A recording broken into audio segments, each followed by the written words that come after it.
PMBOK strictly defines the funding limit reconciliation as the process of comparing the planned expenditure of project funds against any limits on the commitment of funds for the project to identify any variances between the funding limits and the planned expenditures.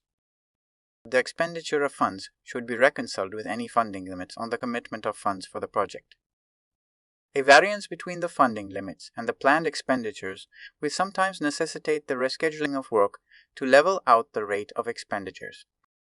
This is accomplished by placing imposed date constraints for work into the project schedule.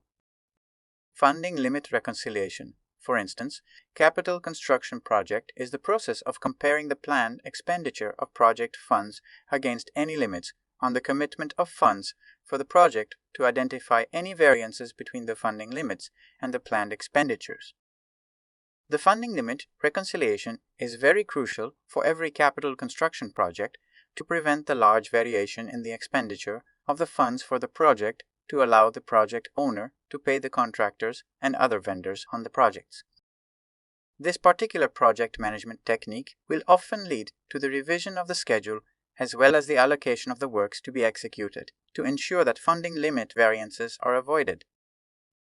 To enable the accurate management, monitoring, evaluation, and reporting of the funding limit reconciliation on capital construction projects, there is a need to have the project's approved baseline budget, for which the budget projection details the approved funds available for the project. In addition, there is a requirement to capture the details of all awarded commitment contract agreements and their projected invoicing as submitted by each contractor for their planned work in place.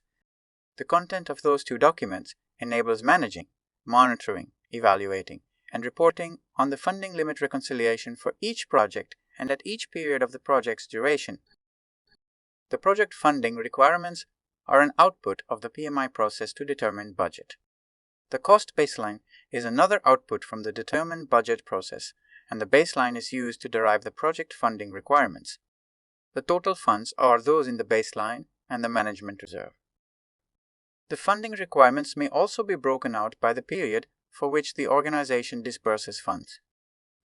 The requirements are used as in tools and techniques to determine budget process.